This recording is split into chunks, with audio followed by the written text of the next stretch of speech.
Over the course of the semester, we definitely learned a whole lot of things about relationships and things like that that can be applied to daily life.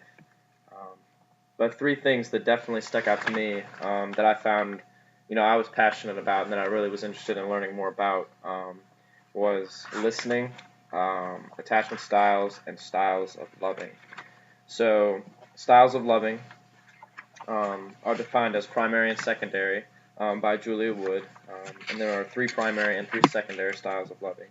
The first primary style is eros, which is powerful, passionate, intense love that may include sexual, spiritual, intellectual, or emotional attraction, or any combination of these. The next is storge, which is a comfortable, even-kindled kind of love based on friendship and compatibility. And then ludus is playful love. And then we have the secondary styles of love, which include pragma, which is pragmatic, as the name implies, or practical love that is a combination of ludus and storge, both playful and stable and secure. Then we have mania, which is the passionate love of eros mixed with the playfulness of ludus, which can be quite hazardous to relationships. There's a lot of potential for miscommunications, and it's just not a good mix for a lot of relationships. And then agape, which is the ideal form of love, which is a combination of storge and eros, which is a selfless and generous love that gives without any expectation of reciprocity. And the eros combination with storge is a passionate and then a compatible friendship type love, which is a really great combination. Next we have attachment styles, and there are four main types of attachment styles that Julia Wood lists in her book. They are secure, fearful, dismissive, and anxious, ambivalent. But first off, attachment styles are defined as patterns of caregiving that teach us who we are and who others are and how to approach relationships. The secure attachment style is facilitated when the caregiver responds in a consistently attentive and loving way to the child. So, with an attachment style, when someone is really young, they are instilled certain values and certain types of intimacy that are shown by the people that take care of them. And so, what that does is that molds and shapes a child's perception of relationships and of themselves and of how relationships with other people should be. And so it a lot depends on, the caregivers and how they reflect intimacy, with the child. So secure is consistently attentive and loving. Fearful is cultivated when the caregiver in the first bond is unavailable or communicates in negative, rejecting, or abusive ways to the child. So abusive relationships result in fearful attachment styles for children. A dismissive attachment style is promoted by caregivers who are disinterested in, rejecting of, or unavailable to children. And then anxious ambivalent attachment styles are fostered by inconsistent treatment from the caregiver. So a caregiver could scold a child one day for doing an action, and the very next day they could give them praise or something. So it sends mixed signals, and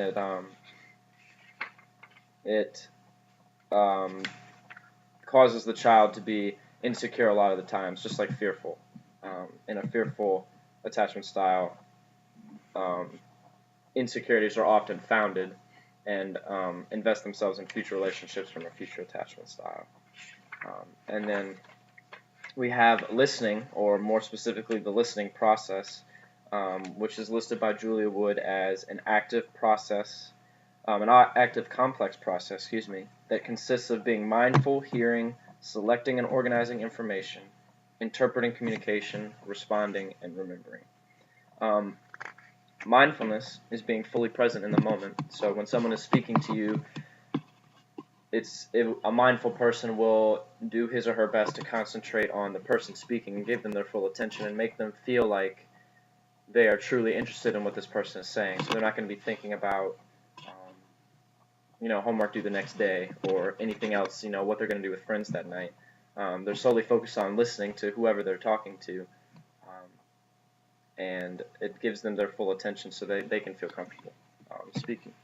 And then we have physically receiving messages, which is the actual physiological process, in which sound waves hit our eardrums. So if our friend is talking to us, we can't be under armor or underwater or 100 yards away or anything like that. We need to be actually in the vicinity with as much physiological, semantic or noise, anything like that. All of those without that noise as possible. So, and then we have selecting and organizing material. Selecting from the vast amount of messages around us and organizing it in our brains in the form of personal constructs, stereotypes, etc. So we take what this person is saying, who we're listening to, and we select the information that is majorly important to us, and we store it in our brains for remembering, so that we can understand and comprehend what this person is saying. And then interpreting the communication is attempting to understand the person you are listening to by participating in person-centeredness, which is partaking in dual perspective, so that you interpret others on their terms, whether you agree with them or not. So when you interpret communication, it doesn't really have a whole lot to do with whether you agree with them or not. It just means that you're trying to put yourself in their position so you can better understand the point that they're coming, or the point that they're trying to get across, or the perspective that they're trying to convey to you. So dual perspective is seeing the person as an individual. Well, person-centered, is seeing the other person as an individual and really trying to grasp what they're saying to you. And so it's just being open-minded. And then responding, which is communicating attention and interest, so you can ask questions to ask them to elaborate on certain points, or definitely make eye contact and respond with shaking your head, and just give the overall impression that you're definitely listening to what they're saying. And then remembering, which is retaining what you've heard, and this kind of relates to selecting and organizing material, because the textbook tells us that something like 35% of a conversation is forgotten, a half hour after you have it. And so selecting that information and the major points of the person's conversation is critical, because you can't remember everything that they say, especially if it's a lengthy conversation. So remembering the major points is definitely key, just to remember what they've said. So, and so for my personal life. These with relationship to each other. These three aspects of interpersonal communication relate very intricately to each other, and each have a great deal to do with intimacy.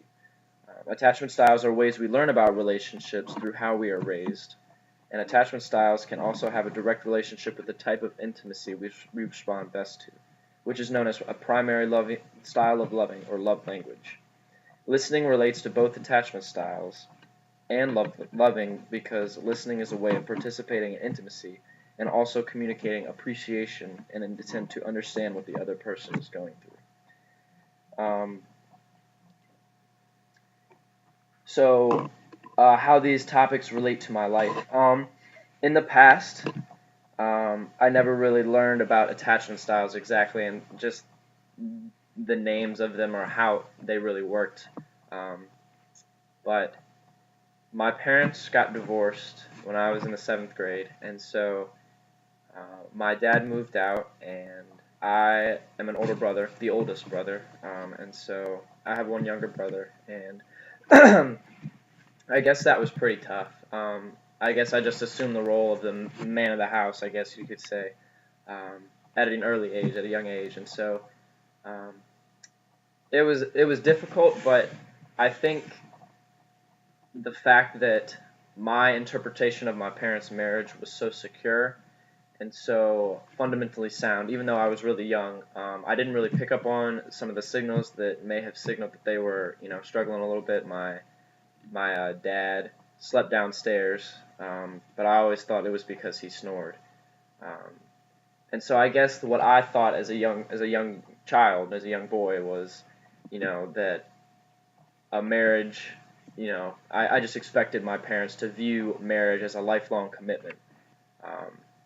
Something before God and before themselves, that they would stay with each other through thick and thin, through through life and death, through sickness and in health, and I guess it just kind of rocked my world a little bit when they told me they were gonna, separate and eventually get divorced, because it gave me insecurities. I've definitely found insecurities in myself, lack of confidence in myself, whether I'm worthy to be loved or not.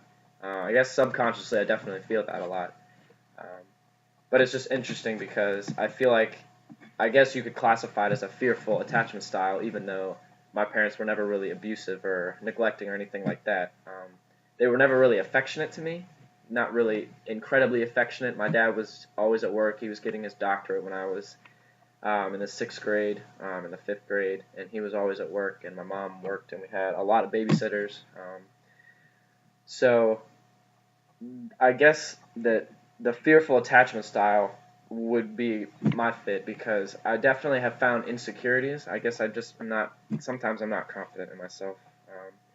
And so in terms of today's relationships and today's application, um, I've definitely found the insecurities with my relationship with my girlfriend. Sometimes, I just doubt myself. I doubt our relationship. I'm not confident in myself. I'm not confident in my abilities or the things I say or the things I do. I feel like, I can't lead her spiritually. I feel like, it's just a lot of insecurities. It's just, a lot of confidence that I don't exactly have. And I don't know if I can completely link that to my parents' divorce, but I feel like just that fact that something I thought was so secure and I thought would last forever instantly broke because they didn't mend it. They didn't, put it back together. They didn't do the steps necessary. My dad didn't do the steps necessary in order to mend the relationship. He took, the easy way out and left. And so something I think so secure, as my relationship right now, I feel like that's very secure. But at the same time, something I once thought was so secure ended abruptly, and it caused me a lot of, hurt and pain. So I guess that would probably be, where some of the insecurities come from. And those are definitely carried in my relationship today, in my relationships with friends and especially my girlfriend. So, in terms of future application, I would definitely say that, my parents getting divorced and just the process of getting over my insecurities would definitely help with future relationships with friends, with, hopefully not future girlfriends, but, if future girlfriends come into the picture. But my relationship with my girlfriend right now, and then I feel like with my children, I feel like I've definitely developed such a good perception of what not to do as a parent. And I know I say this now, being 20 years old, a sophomore in college, parenting cannot be as easy. It sounds hard already, and it's no way it can be that easy. But I feel like I've definitely found ways where I can show my kids, my affection that I wasn't exactly shown. And I feel like my wife and I will definitely be able to work things out, because I've seen how they shouldn't be worked out. I've seen how communication or lack thereof can hurt a relationship, and I feel like that's just going to drive me even more to make sure that, my communication and, the way that I act with my wife and work out conflicts, I just feel like I have a good perception of that. Because I really do have a desire and a strong, strong passion to be a wonderful boyfriend, a wonderful, husband one day, a wonderful son. It's just really a passion of mine. I definitely try and improve myself a lot.